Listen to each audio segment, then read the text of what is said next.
কিয়ামতের কঠিন ময়দানে আল্লাহ প্রশ্ন করবেন এইভাবে, রে বান্দা, আমার দেয়া নিয়ামত তো আমি তোমারে কম দেই নাই, কিন্তু আমার হুকুম পালনের ক্ষেত্রে এই কাজগুলো, এই হারাম কাজগুলো কেন করছিলা? আমার হুকুম ফরজ ওয়াজিব গুলো তুমি কেন ছাড়ছিলা? কোন মায়া, কোন মহব্বতে পরে আমি আল্লাহকে ভুলে গেছিলাম? আল্লাহ ওই দিন এইভাবেই প্রশ্ন করবেন। ওই দিন মানুষগুলো হাসরের মাঠে আমল নামা বন্টনের ক্ষেত্রে আল্লাহ ঘোষণা দিবেন, রে ফেরেশতারা, মানুষদের হাতে হাতে আমল নামা দাও।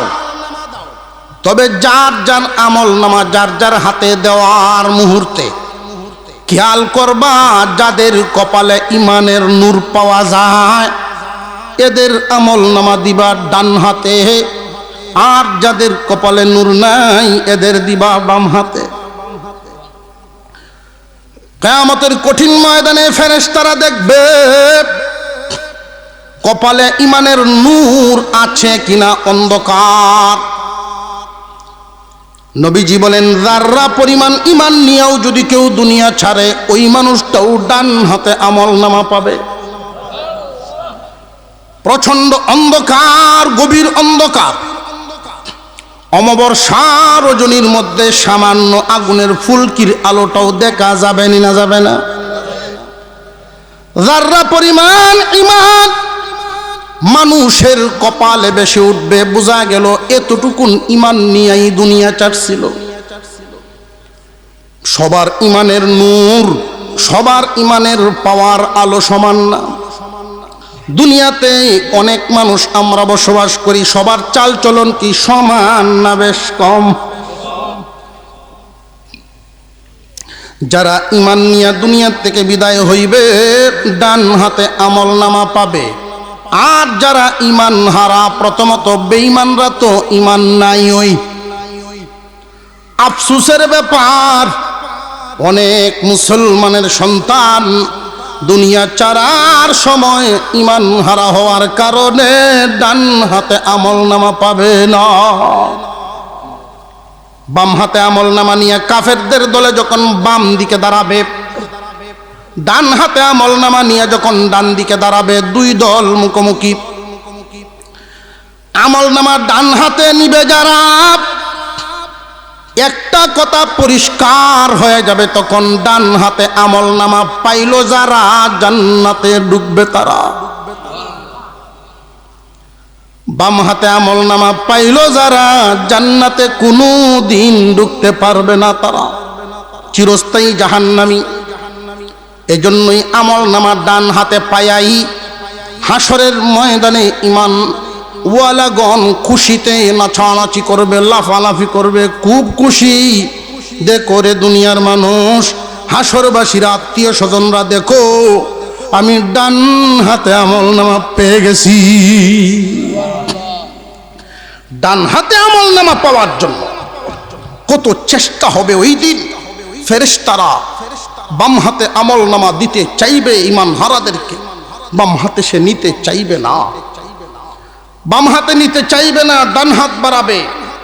কারণ পরিষ্কার জানা আছে, বাম হাতে আমল নামা নিবে যারা চিরস্থায়ী জাহান্নামী গণ্য হবে, তারা নিতে চাইবে না। শেষ পর্যন্ত ফেরেশতারা তার ডান হাতটা ভেঙে ঘাড়ের সাথে বেঁধে দিবে। অবশেষে বাম হাত ছাড়া লোয়ার কোনো কিছুই থাকবে না। বাধ্য হয়ে বাম হাতে তার আমল নামা নিবে। যারা বাম হাতে আমল নামা নেওয়া, এদের মধ্যে অনেক মুসলমান দুনিয়াতে পরিচিত ছিল। তাদেরকে জিজ্ঞাসা করবে ইমানওয়ালাগণ, কি গো অমুক ভাই, দুনিয়াতে দেখেছি আপনি মুসলমানের সন্তান, আপনি না মুসলমান ছিলেন, আজকে বাম হাতে আমল নামা নিয়া কাফেরদের কাতারে কেন দাঁড়াইলেন? ওই লোকটায় বলবে, যদিও মুসলমান ছিলাম, দুনিয়া ছাড়ার সময় ইমান আনতে পারি নাই, ইমান হারা হয়ে বিদায় হয়েছে, ইমান হারা। দুইটা কারণ উল্লেখ করব ঈমান হারা হওয়ার দুইটা কারণ, খুব ভালো করে মনে রাখবেন। কুরআন এবং হাদিসের মধ্যে আল্লাহর যত আদেশ এবং নিষেধ দেওয়া আছে, ঈমানদার সব সময় এই কথাটা মজবুতির সাথে মনে বসায়া রাখবেন। আমার মন মতো বিধিবিধান হোক আর না হোক, আল্লাহর হুকুম অবশ্যই মানতে হবে। পালন না করতে পারলে এটা আমার কমতি, আমার দুর্বলতা। আল্লাহ যা নিষেধ করেছেন এইগুলো হারাম, আল্লাহ যা আদেশ করেছেন ফরজ না হয় ওয়াজিব। আল্লাহর হুকুমটা আমার মন মতো হোক আর না হোক, এটা যে আল্লাহর হুকুম, এতে মানতে কোনো অসুবিধা, মানার কোনো সন্দেহ নাই। অনেক মানুষ পুরুষগণ দেখবেন সুদের পক্ষে বিভিন্ন যুক্তি দেয়। সুদ যে হারাম মন থেকে মানতে পারে না, মন থেকে মেনে নেয় না, যুক্তি দেয়। কইটা আবার খারাপ কেন, মেসাবরা খারাপ কয়, ব্যবসার মতো তো যুক্তি দেয়। এমনি খাইলে না যায়, যার গুড়ায় যে খায় এটা কেমন যুক্তি দেয়। কোরআন হাদিসের কোনো একটা বিধানের প্রতি যদি সামান্য পরিমাণ এনকার আসে, ঈমান থাকে না। নাউযুবিল্লাহ, নাউযুবিল্লাহ। মুসলমান ভাইয়েরা আমার, এক নাম্বার খুব মনে রাখবেন, ইসলামের কোনো একটা বিধি বিধানকে যদি মন থেকে অপছন্দ করে, মনে তার মানে না, ওই মানুষটার ঈমান থাকে না। ঈমান দুনিয়া থেকে যাওয়ার সময়ও ঈমান হারা হওয়ার ভয়। দুই নাম্বার, মানুষ যখন গুনাহ করে, গুনার হালতে ঈমান সাথে থাকে না। আমার আপনার পয়গম্বর জানা দিয়েছেন, আমার উম্মত, ঈমান তো এমন একটা দৌলতের নাম, চোখেও দেখা যায় না, হাতেও ধরা যায় না। বুঝবা কেমনে? আল্লাহর নবী বলেন, গুনার হালতে বান্দা যখন গুনাহ করে, ঈমান তার থেকে যায় সরে। গুনাহ থেকে যখন ফারেক হয়, তখন ঈমান আবার প্রবেশ করে। আল্লাহ পাক রব্বুল আলামিন বান্দাকে যদি গুনার হালতেই দুনিয়া থেকে বিদায় করে দেন, এমন মানুষ এই দুনিয়ার থেকে নামদারি অনেক মানুষ, মুসলমান পরিচয়, তার নামও মুসলমান, বাপ দাদাও মুসলমান, গুনাহ করতে করতে মারা গেছে, এমন আছে না নাই? ঢাকা শহরের নারায়ণগঞ্জের এক বাসা, একই রুমে একজন যুবক ঘুমাইছে। রাতের বেলায় ঘুমানোর সময় ইয়ারফোন কানে লাগায়া গান ছেড়ে দিয়া গান শুনতে শুনতে ঘুমাইছে। রে যুবক, এই ঘুম যদি ভাঙ্গে তাহলে তোমার জন্য সকাল, যদি না ভাঙ্গে তাহলে তো পরকাল। গান শুনতে শুনতে ঘুমাইছে এই যুবক, সেখানেই মৃত্যুবরণ করেছে এই হালতে। সকালে মায় ডাকেন উঠে না, বাবায় ডাকেন উঠে না, শেষ পর্যন্ত দরজা ভেঙে ঢুকলো। ঘরের ভিতরে গিয়া দেখে মোবাইলের গান ছাড়া সন্তান দুনিয়া থেকে বিদায় হয়ে গেছে। এবার বলেন, মুসলমানের সন্তান ঈমান হারা হইয়া যে বিদায় হয়, এমন নজির বা এর কারণ আছে না নাই? হাসরের মাঠে বাম হাতে আমল নামা পাবে যারা, ফয়সালা হয়ে গেল চিরস্থায়ী জাহান্নামী তারা। ডান হাতে আমল নামা পাবে যারা, ফয়সালা হয়ে গেল জান্নাতি হবে তারা। জাহান্নাম আর জান্নাত, এই দুইটা জায়গা। জাহান্নামের যেই সাজা, জাহান্নামের যেই আগুন, 19 জন ফেরেশতা মহান আল্লাহ সেখানে নিয়োজিত রেখেছেন। তারা শাস্তিকে পরিচালনা করেন, শাস্তিটা পরিচালনা করবেন। ওই শাস্তির মাত্রাটা কতটুকু। সমস্ত মখলুকাত মিলে যদি গবেষণা করে চিন্তা ভাবনা, ধরনের শাস্তি দিলে বেতা বেশি পাবে। যত ধরনের চিন্তা ভাবনা করুক না কেন, দার্শনিক, বিজ্ঞানী, জ্ঞানী, গুণী সকলে মিলে যত ধরনের শাস্তি তাদের আবিষ্কার হয়, এর চাইতে শত শত গুণ বেশি শাস্তি আল্লাহ তৈরি করে রেখে দিয়েছে। মানুষ চিন্তাই করতে পারবে না এমন শাস্তির ব্যবস্থা জাহান্নামে। সেখানে মানুষ চিল্লাইতে থাকবে, খাদ্য দাও, খাদ্য দাও। এক জাতের খাদ্য এদেরকে দেওয়া হবে জাক্কুম। জাক্কুম নামক খাদ্যটা এটা কাঁটা বিশিষ্ট থাকবে। এর একটা আলামত, ধরন দুনিয়াতে মরুভূমি অঞ্চলে হয়ে থাকে এই গাছ জাক্কুম ফল। এই ফলটা উটেরা খায়। কাঁটা বিশিষ্ট ফল, কাঁটাগুলো থাকে নরম নরম। ওই কাঁটাগুলো বিশিষ্ট থাকলেও উটেরা খাইতে পারে। উট মোটা তাজা হয়। আল্লাহ পাক ওই কাঁঠার দরুন উল্লেখ করে ধরনটা বুঝাইয়া আয়াত নাজিল করেছেন। এই জাক্কুম ফলের মতো ফল দেওয়া হবে জাহান্নামীদেরকে। কাঁটাগুলো এমন কাঁটা হবে, শক্ত কাঁটা। উটের তো খিদা নিবারণ হয়, কিন্তু জাহান্নামের ওই জাক্কুমে কোনো খিদা নিবারণ হবে না। বরং এই এক একটা কাঁটায় এত পরিমাণ ব্যথা। আমার আপনার নবী বলেন, একটা কাঁটার ব্যথা সমস্ত মখলুকাতের মধ্যে যদি বন্টন করা হতো, ব্যথার তীব্রতার কারণে সব প্রাণীরা বুক পেটে কলিজা ফেটে মারা যেত। এই কাঁটাটা যখন সে খাবে, পেটের ভিতরে যাবে না, গলায় গিয়ে আটকা পড়বে। চিৎকার করতে থাকবে। দুনিয়াতে পানির মাধ্যমে গলার বাঁধ ছুটাইতাম, পানি দাও, পানি দাও। জাহান্নামীদেরকে তখন যেই পানিটা দেওয়া হবে, তিন বস্তুর সমন্বয়ে গঠিত সেই পানি, রক্ত, পুজ, ঘাম। জাহান্নামীর বডির আকৃতি হবে অনেক বড়। চোখের দৃষ্টি তার যেদিকে ফিরাবে, যত দূর যায়, তার এই কাদের যেই ফনাটা এত দূর পর্যন্ত তার বডির আকৃতি হবে। এত বিশাল বডিটা যখন আগুনের তাপে গামতে থাকবে, ড্রেন দিয়ে আমরা যখন জমিনে পানি দেই, ময়লা পানির ড্রেন দেখেছেন, ড্রেনের পানি যেইভাবে স্পিডে যাইতে থাকে, মানুষের শরীরের ঘাম এই পরিমাণ বের হবে, এইভাবে যাইতে থাকবে। ঘাম গিয়ে জমা হবে এক জায়গায়।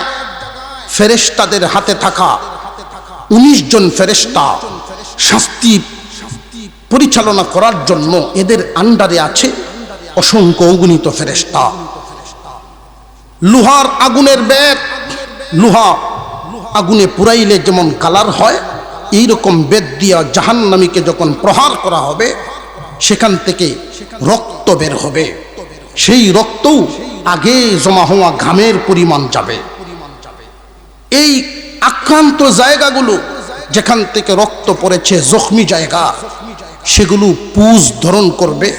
সেখান থেকে পেকে গলে পুজ নির্গত হয়ে ঘাম এবং রক্তের সমান পুজও গিয়ে সেখানে জমা হবে। এই তিনটার সমন্বয়ে টকবগে গরম পানি। জাহান্নামী যখন পানি পানি করে চিৎকার করবে, তাদেরকে এই তিন জিনিসের সমন্বয়ের পানিটা দেওয়া হবে। এত উত্তপ্ত গরম হওয়ার কারণে একটা ঠুট নিচে পড়ে যাবে, উপরের টুটটা কম পক্ষে 80 হাত উপরে উঠে যাবে। ভিতরে যখন পানিটা ঢুকবে, জাক্কুম সহ, গলায় আটকে থাকা জাক্কুম, এটা সহ গলে ভিতরের নারী বুড়ি সহ পিছনের রাস্তা দিয়ে বের হয়ে যাবে। এত নিম্নমানের শাস্তি। জাহান্নামের একটা নমুনা শুধু বললাম। ও আল্লাহ, আমাদেরকে জাহান্নাম থেকে মুক্তি দাও, জাহান্নামে দিও না। সেই শাস্তি সহ্য করতে পারবো না। সকলেই বলেন আমিন। জাহান্নামীরা জাহান্নামে চলে গেল বাম হাতে আমলনামা নিয়া। হাসরের মাঠে এখন রয়ে গেল ডান হাতে আমলনামা পাওনেওয়ালারা। এরা একসাথে সব জান্নাতে যেতে পারবে না। কেন? যে দুনিয়াতে সকল ইমানদারের চালচলন একরকম না। ঠিক না বেঠিক? আমি যেই সূরা তিলাওয়াত করেছিলাম, এই সূরার অর্ধেক অংশে আল্লাহ পাক সেই চিত্রটাই তুলে ধরলেন। চিত্রটা কি?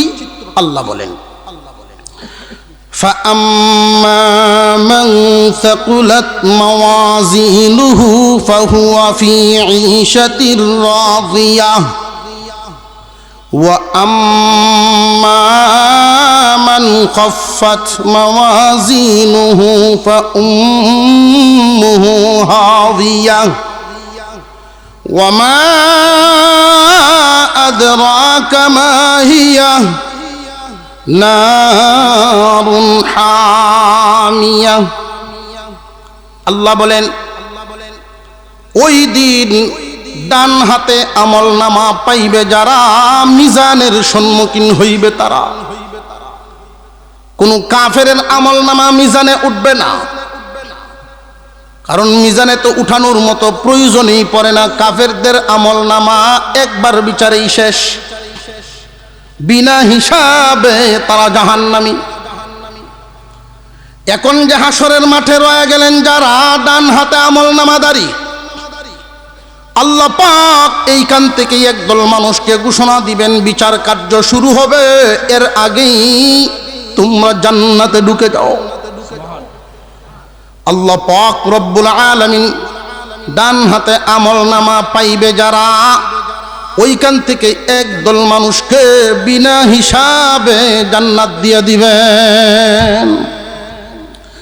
সুবহানাল্লাহর আওয়াজ খুব বেশি উঁচা হয় নাই।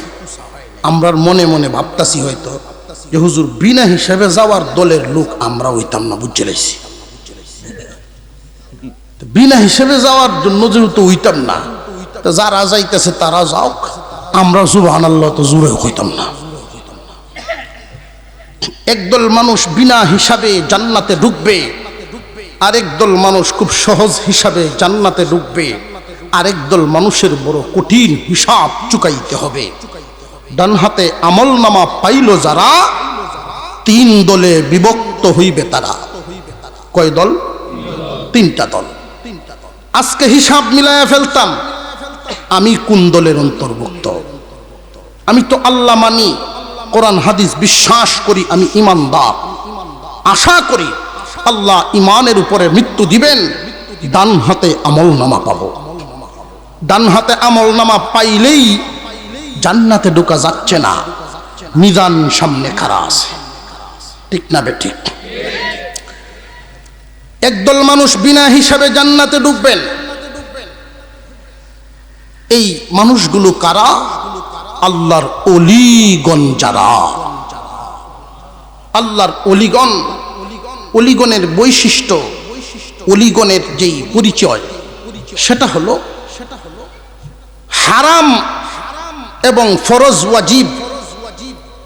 একদিকে আল্লাহর হুকুম ফরজ ওয়াজিব, আরেক দিকে আল্লাহর নিষেধ হারাম। এই দুইটাতেই তারা সীমাবদ্ধ থাকেন না। আল্লাহর ওলিগণ এতটাই সাবধান, হারাম তো প্রশ্নই উঠে না, কোনো মাকরু কাজটাও তারা করে না।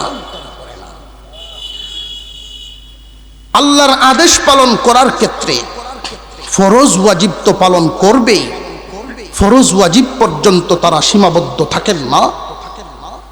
আল্লাহর সন্তুষ্টি আদায়ের জন্য ওভার ডিউটি করেন। ইশরাক, চাষ্ট, আওয়াবিন, তাহাজ্জুদ, কোরআন তিলাওয়াত, দান খয়রাত, মানব কল্যাণমূলক কাজ, বিভিন্ন নফল ইবাদতে তারা জীবনটাই কাটায়া দেন। ফরজ ওয়াজিবের মধ্যে সীমাবদ্ধ না। ফরজ ওয়াজিব তো ছুটবেই না, বরং নফল ইবাদত এতটাই পালন করেন, তাহাজ্জুদ, ইশরাক, এগুলো অভ্যাসে পরিণত হয়ে যায়। আল্লাহর ওলিগণ আল্লাহর ঘোষণা পাবেন, ও আমার ওলিরা, দুনিয়ার লাজ, দুনিয়ার মজা সব ত্যাগ দিয়া আমার সন্তুষ্টির আশায় ছিলা, আমি সন্তুষ্ট হয়ে গেলাম, আমার সন্তুষ্টি গ্রহণ করো, বিনা হিসাবে জান্নাতে প্রবেশ করো। বিনা হিসাবে তারা জান্নাতে ঢুকবেন। বাকি রইলেন দুই দল। এই দুই দলের আলোচনায় আল্লাহ পাক বলেন, فَأَمَّا مَنْ ثَقُلَتْ مَوَازِينُهُ فَهُوَ فِي عِيشَةٍ رَاضِيَةٍ। আল্লাহ বলেন, মিজানে যখন আমলনামা উঠানো শুরু হবে, আমরা এখানে যারা আছি প্রত্যেকটা মানুষের গুনাহও আছে, নেকিও আছে।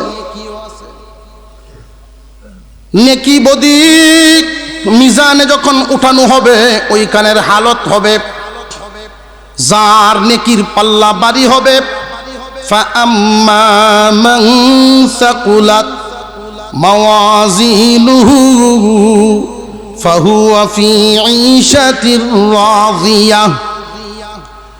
যার আমলনামা নেকির পাল্লা ভারী হয়ে যাবে, ভারী হয়ে যাবে, সাকুলাত মাওয়াজিনু, যার মিজানের পাল্লা নেকির পাল্লাটা ভারী হয়ে যাবে, আল্লাহ তার জন্য ঘোষণা দিবেন, হিসাব হইছে, তবে সহজ হিসাব। ফাআম্মা মান সাকুলাত মাওয়াজিনু ফাহুয়া ফি ঈশাতির রাদিয়াহ। আমলনামা যখন পাল্লায় উঠানো হবে, ওই সময় মানুষের অন্তরের হালত ইয়া নাফসি ইয়া নাফসি পড়তে থাকবে। আল্লাহ, জাহান্নাম থেকে বাঁচতে চাই, জাহান্নাম থেকে বাঁচতে চাই। মনের ভিতরে ঢেউ খেলতে থাকবে, ভয় তার ভিতরে এতটাই থাকবে, না জানি এখন কোন ফয়সালা হয়। যদি আমার নেকির পাল্লাটা ভারী না হয়, আমাকে তো ওইখানে নেওয়া হবে। নেকির পাল্লায় যখন নেকি উঠানো হবে, সব চাইতে গুরুত্বপূর্ণ নেকি খুব ভালো করে মনে রাখবেন। আল্লাহ যা নিষেধ করেছেন হারাম, কোন একটা হারাম কাজ থেকে যদি কেউ বাঁচতে পারে, তামাম পৃথিবীর সমস্ত মাখলুকাত সম পরিমাণ নেকি তার আমলনামায় দেওয়া হয়। ফরজ ওয়াজিব জীবনে কি পরিমাণ পালন করলো, ওইখানে হিসাব হয়ে যাবে। আমলনামায় নেকি উঠানো হবে, আমলনামায় বদিও উঠানো হবে। বদি কোনটা? হারাম কাজ করলো যেটা। আল্লাহ যা নিষেধ করেছেন হারাম, হারাম ঘটে গেছে, ফরজ ওয়াজিব ছুটে গেছে। এমন অবস্থা আমাদের সমাজে আছে না নাই? মুসলমান কিন্তু ফরজ ওয়াজিব ছেড়ে দেয়, মুসলমান হারাম কাজ করে বেড়ায়। আমলনামা ওই দিন উঠানো হবে, ফাআম্মা মান সাকুলাত মাওয়াজিনুহু, যার মিজানের পাল্লায় নেকির পাল্লাটা ভারী হবে। নেকির পাল্লা ভারী হবে এরা কারা? সহজ হিসাবে আল্লাহ এদেরকে জাহান্নামের আগুনে না নিয়েই জান্নাত দিবেন। যে সমস্ত মানুষ দুনিয়াতে জীবনযাপন করার ক্ষেত্রে হয়তো নফল ইবাদত পরিমাণে বেশি করতে পারে নাই, অতিরিক্ত ডিউটি বেশি করতে পারে নাই, তবে জেনে জেনে খুঁজে খুঁজে আল্লাহর নিষেধ হারাম থেকে বেঁচে রইল, আল্লাহর আদেশ ফরজ ওয়াজিব আমল করে গেল, হারাম থেকে বাঁচতে গিয়া অনেক সময় জীবনে এমন সম্মুখীন, এমন পরিস্থিতির শিকার, আল্লাহ গুসা হন। এমন কাজ থেকে বাঁচতে গিয়া আত্মীয় স্বজনরে নারাজ করা লাগছে, আল্লাহকে খুশি করতে গিয়া আত্মীয় স্বজন নারাজ। যেমন বর্তমান সময়ে বিয়ে শাদিতে সাউন্ড বক্স আনন্দ লাগে, আছে না নাই? যুবক ছেলেরা সাউন্ড বক্স আনছে। হাজী সাহেব নিয়ত করেছেন, আমি পাক্কা ইমানদার হইয়া মরতাম, আমার বাড়িতে এই বাজনা বাজতে দিব না, গান বাদ্য বাজনা, নাচা নাচি, গায়ে হলুদ, বেহায়াপনা হবে না। আত্মীয় স্বজন, যুব সমাজ সব গুসা, এমন গুসা ওই বুড়া তাহনের তাকে ৫,০০০ ঋণ আসিন বালা মহিলাও ঘর থেকে আইসা করতেছে, তো তুমি এর লাগি নিষেধ করতেছো, এর লাগি মসজিদকে বইতে যাও। বুড়ায় যদি এরকম কঠিন ভূমিকা নেয়, সব গুসা হবে আল্লাহকে খুশি করে। দুনিয়ার মানুষকে রাগ করে আল্লাহকে খুশি করতে গিয়া যদি হারাম থেকে এমন ভাবে বাঁচতে পারে, আদেশ পালন করতে গিয়ে আল্লাহর হুকুম ফরজ ওয়াজিব পালন করতে গিয়া অনেক সময় বন্ধু বান্ধব নারাজ, এমত অবস্থায় জীবন যাপন করলো, জীবনে কোনো দিন ইচ্ছাকৃতভাবে হারাম কাজ করে না, ফরজ ওয়াজিব ছাড়ে না।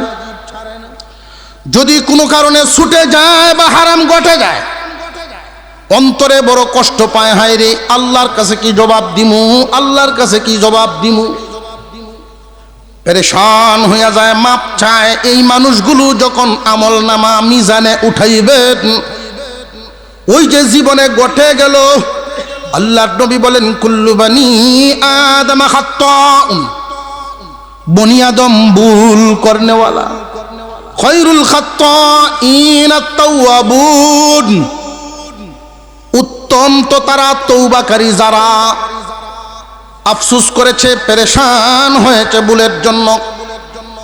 আল্লাহ পাক রব্বুল আলামিন হাসরের মাঠে মিজানের হালতের মধ্যে যখন দেখা যাবে, বালেগ হওয়ার পর থেকে নিয়ে মরার আগ পর্যন্ত আল্লাহ পাক রব্বুল আলামিন যা বিধান করেছিলেন ফরজ ওয়াজিব, বান্দা জিন্দেগিতে কোনো দিন ফরজ ওয়াজিব ছাড়ে নাই, হারাম কাজ করে নাই, এটা তার অভ্যাস ছিল না।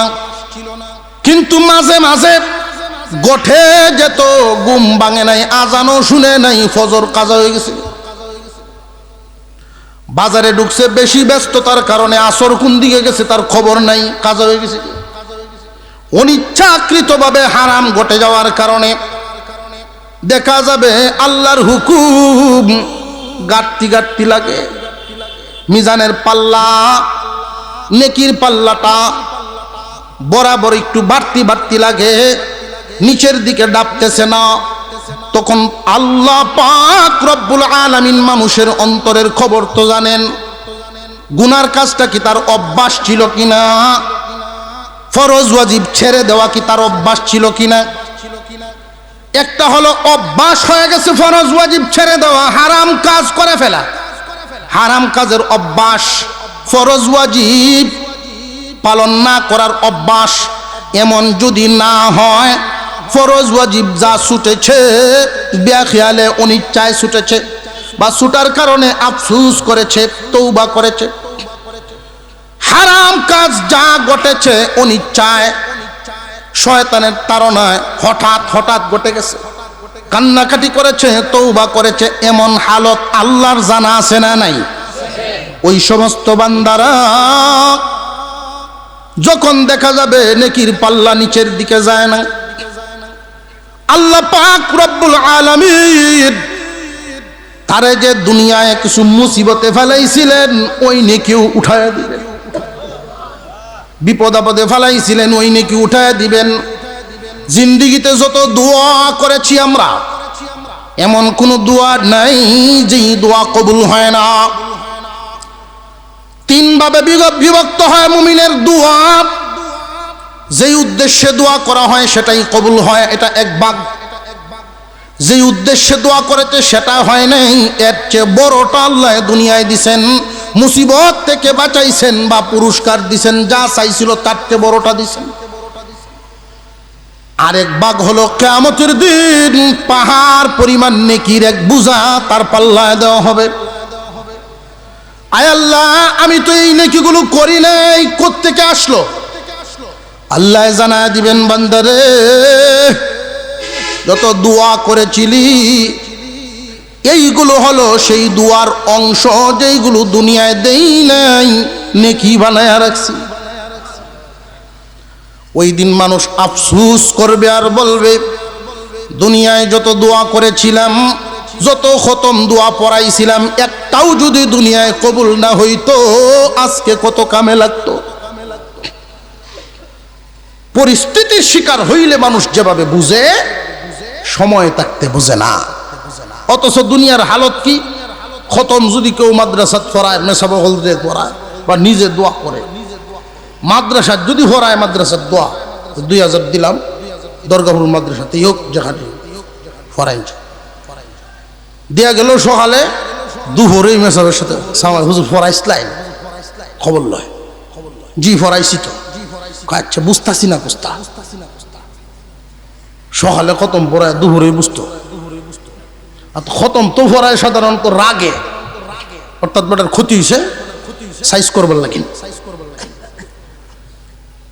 বিকাল হয়ে গেছে, হুজুর কিছুটা তো বুঝতাছি না, অর্থাৎ তার জমিন খাইতে লাইছে বা জমিন খাই লাইছে। খতম পরানির উদ্দেশ্য হইল যেই গরু রে নিয়ে আমার ক্ষেতের ফসল খাওয়াইছে, গরু ফুরিয়ে মানে মরিয়া তামাডি হয়ে যেত। এইরকম ঘটনা যদি এলাকাত ঘটে শুনমু তো, কিন্তু এরকম কোনো শুনতেছে না বেটা। একদিন, 2 দিন, 3 দিন অপেক্ষা করিয়া তখন সমালোচনা শুরু হয়। ভাতাইলের বাজারে হোক, সার দুহানো বইয়া দেখছি আগের মেসাবহল নাই। ঠিক না? আমরার হালত হইল এই, মুমিনের দোয়া প্রত্যেকটা কবুল হয়। আল্লাহ পাক রব্বুল আলামিন ওই যে তার অনিচ্ছাকৃত ঘটে যাওয়া, শয়তানের ধোঁকায় হঠাৎ ঘটে যাওয়া হারাম, হঠাৎ ছুটে যাওয়া ফরজ ওয়াজিব, বাধ্যতামূলক ইবাদত যেগুলো ছুটেছে, এই ঘাটতিটা আল্লাহ পূরণ করবেন অতিরিক্ত ইবাদত, অতিরিক্ত সওয়াবের মাধ্যমে। নফল ইবাদত যা ছিল, শবে বরাত, শবে কদর যা আছে, বোনাস যা শুনছেন, সব জমা করে নেকির পাল্লা ভারী করে দিবেন। নেকির পাল্লাটা যখন ভারী হবে তখন তার অবস্থা কি হবে? আল্লাহ বলেন, فَأَمَّا مَنْ ثَقُلَتْ مَوَازِينُهُ فَهُوَ فِي عِيشَةٍ رَاضِيَةٍ। এমন পুরস্কার বান্দার জন্য ঘোষণা করা হবে, এমন জায়গায় নেওয়া হবে তার মন খুশি হয়ে যাবে, শান্তির জীবন। কেমন শান্তির জীবন? এই বান্দাকে নিয়ে রওনা দিবে ফেরেশতারা, জান্নাতের দিকে যাবে। জান্নাতের দরজার সামনে ঝর্ণা ফিটিং করা, প্রথমেই নিয়ে ঝর্ণার পানি পান করাইয়া গোসল দেওয়া হবে। যেই মাত্র ঝর্ণার পানিটা পান করবে, ভিতরের হালত পরিবর্তন, ঝর্ণার পানি দিয়া গোসল দিবে, উপরের অবস্থাও পরিবর্তন। জান্নাতে ঢুকাইবার আগে প্রত্যেক বান্দা বান্দির অবস্থাটা কেমন পরিবর্তন হবে? আদম আলাইহিস সালামের বডির মতো বডি হবে, একজনও ছোট বাটি না, সব সমান। 120 হাত লম্বা, 14 হাত প্রশস্ত। আদম আলাইহিস সালামের বডির মতো বডি, রং সুরত হবে গোসল দেওয়ার সাথে সাথে ইউসুফ আলাইহিস সালামের চেয়েও সুন্দর। আমরা খুশি না বোঝা যায়? আরো জোরে কোন সুবহান। ইউসুফ পয়গম্বরের সুন্দর। আমার আপনার নবী বলেন, তাম পৃথিবীর অর্ধেক সুন্দর আমার কাছে লাগে, তাম পৃথিবীর অর্ধেক সুন্দর ভাই ইউসুফকে আল্লাহ দান করেছেন। মুসলমান ইমানদার ভাইরা আমার, ইউসুফ আলাইহিস সালামের চেয়েও সুন্দর, এমনকি হুরের চেয়েও সুন্দর হবে জান্নাতীরা। হুরের বর্ণনা আপনারা শুনছেন না শুনছেন না? একটা হাত যদি প্রকাশ করত, চন্দ্র সূর্যের মতো আলো দিত। এত সুন্দর হুরের চেয়েও ইমানদার মুমিন সুন্দর হবে। যুক্তিটা কি? দলিল কি? নেচারগতভাবে দেখবেন দুনিয়ার জমিনে যে যেমন এর চাইতে উত্তমটা কামন করে, যে যেমন তার চাইতে ভালোটাই আশা করে। বেটা ল্যাংরা, এখন বিয়া করানির সময় মুরব্বীরা জিগায় তোর বউ একটা ল্যাংরা হইল চলবে করে না, হ্যাঁ বালা চায়, ঠিক না বেটি? কালো রং তারেও যদি জিগায় যে তোর রঙের সাথে মিলাই লে, হ্যাঁ না আমি বেটা না, সুন্দরী তো তুতলা বেটা মাত্র ছিল না, হ্যাঁ তুন্দর লাভ। প্রত্যেকেই মনের ইচ্ছা যে যেমন তার চাইতে উত্তম কামনা করা, এটা নেচার, সৃষ্টির নেচার। দুনিয়ার জমিনে আমরা আছি, আমার আপনার পয়গম্বর হাদিসের মধ্যে উল্লেখ করেছেন হুরেরা প্রতিদিন 70 বার আল্লাহর কাছে কামনা করে কখন পাবো আমার সেই জান্নাতি স্বামীগণ। তারা তো সৃষ্টি, তারা যেহেতু আমাদের আকাঙ্ক্ষা করে, অপেক্ষা করে, ওই হুরের মতো হওয়ার কথা নয়, হুরের চেয়েও জান্নাতীরা সুন্দর হবে।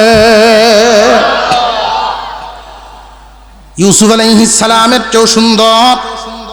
বয়স 1 মিনিটের হায়াত নিয়ে যারা দুনিয়া ছেড়েছে, 1500 বছর যারা জীবন যাপন করেছে, 1500 বছরেরটা কমবে, 1 মিনিটে বাড়বে। ছোটরা বড় হবে, বড়রা ছোট হবে, সব মানুষের বয়স এক লেভেল। 33 বছরের যুবক জান্নাতে 33 বয়স পরিপূর্ণ একটা বয়স দিয়া ঢুকাইবেন, জীবনে কোনোদিন 33.5 হবে না। فأما من ثقلت موازينه فهو في عيشة راضية। জান্নাতের সুখ শান্তি আরামায়েশ এমনটাই আল্লাহ রেখেছে, বান্দার মন খুশ হয়ে যাবে, বান্দার মন খুশ হয়ে যাবে। মন তো এমন এক খতরনাক, এই দুনিয়ার জমিনে মন ভরার কিচ্ছু নাই। মন ভরতে পারে এমন ক্ষমতা দুনিয়াতে কারোর নাই, কারণ মন ভরবে তো তখন জান্নাতে ঢুকবে যখন। সপ্ত রাজ্যের মালিকও যদি কেউ হয়, ওই মানুষও পরিপূর্ণ সুখী না। 10 আল জমিনের 1 বাপের 1 পুত, আরো লাগে 10 আল, হ্যাঁ যদি আরো যায় দেখবেন গার ঘুরাইব, আর দেখবো এই ক্ষেত্রটা ওই জিতে আইলটা সুযোগ হয়ে গেল, ঠিক না? 1000 কোটি টাকার মালিক, তার কাছে বসে শুনবেন মনের দুঃখ। 500 কোটি টাকা যদি হইতো তার আর কোনো সমস্যা ছিল না। মন দুনিয়াতে ধনী বানাতে পারে না, তবে যারা এই মনের ধনী হতে পারে, দুনিয়ায় সবুরি বান্দা, সহনশীল বান্দা হতে পারে, আল্লাহ এদেরকে মনের প্রশান্তি, মনের সুখ দান করেন, নেকিও দান করেন। মনকে আল্লাহ এমনটাই সুখ শান্তি আর আরামায়েশ দিবেন, জান্নাতের ভিতরে যখন আমাদেরকে নেওয়া হবে 33 বছরের যুবক বানায়া কণ্ঠ দেওয়া হবে দাউদ আলাইহিস সালামের কণ্ঠ। এত সুন্দর, এত মধুর কণ্ঠ। দাউদ আলাইহিস সালাম যখন তিলাওয়াত করতেন জবুর, উড়ন্ত পাখিরা থেমে যেত, জঙ্গলের প্রাণীরা জমা হয়ে দল বেঁধে আইসা চতুর্দিক থেকে ঘিরে বসত। বাঘ ডেকে ডেকে বলতো হরিণ ভয় পাও না, তুমিও শুনো আমিও শুনি। কেমন পাগল হয়ে যেত তারা। এমন কণ্ঠস্বর প্রত্যেক জান্নাতীকে আল্লাহ দিবেন। জান্নাতের ভিতরে যখন ঢুকবে, হুরেরা আহলান সাহলান করে ডাকতেই থাকবে, আর মিছিল দিয়ে আইসা স্বাগতম জানায় নিবে। জান্নাতীর গলায় যেই মালাটা পরায় দেওয়া হবে, এক জাতের ফুল না, দুনিয়াতে আমল হবে জয় প্রকার, ফুলও হবে সেই প্রকার। এক এক আমলের রং এক এক রকম, এক এক আমলের বদৌলতে এক এক রঙের ফুল। একটা ফুলের গ্রানের সাথে আরেক গ্রানের মিল না। গলায় পরায়া দিয়া সালাম দিয়া একটা মোয়ানাকা করব, 30,000 বছর শেষ। এক আঞ্জায় এক দরায় কত বছর কইতেই হতো না, 30,000 বছর শেষ। সেই জান্নাতে যাওয়ার মতো কথাটা, যেটা শেষ ফিনিশিং কথা, সময় শেষ হয়ে গেছে, আজান হয়ে গেছে। একদল তো বিনা হিসাবে চলে গেলেন। আল্লাহর ওলিগণ সংখ্যায় খুব কম, সংখ্যায় খুব কম, কিন্তু আছেন তো আল্লাহর ওলিগণ। এরপরের যারা পরহেজগার মুসলমান, গুনার কাজ অভ্যাস না হঠাৎ, গুনার কাজ অভ্যাস না হঠাৎ, আল্লাহর আদেশ নির্দেশ নিষেধ ছুটে যায় অভ্যাস না হঠাৎ, হঠাৎ হঠাৎ ছুটে যাদের আল্লাহ পাক আমল নামা ভারী করবেন, তাদের জাহান্নামে না জ্বালায়া জান্নাতে ঢুকাইবেন। বাকিরার হিসাব নিজেরাই মিলায় নেই যে আমি যে নামাজ পড়ি না, এটা কি হঠাৎ না অভ্যাসই হয়ে গেছি? আমি যে গুনার কাজ, মিথ্যা, চোখের গুনাহ, হাতের গুনাহ, ইনকামের গুনাহ, হারাম কাজ যত করছি, এটা কি হঠাৎ করছে নাকি অভ্যাস হয়ে গেছে? আমাদের সমাজ ব্যবস্থায় গুনাহ অভ্যাসে পরিণত হয়ে গেছে। আল্লাহ যেন আমাদেরকে বুঝার আমলের তৌফিক দান করেন, গুনাহ থেকে বাঁচার তৌফিক দেন। আর নইলে উপায় নাই, জাহান্নামে জ্বলতে হবে। জ্বলবে কি পরিমাণ, যার অপরাধ যে পরিমাণ। আল্লাহ আমাদেরকে আমলের তৌফিক দেন। ওয়া আখিরু দাওয়ানা আনিল হামদুলিল্লাহি রাব্বিল আলামিন।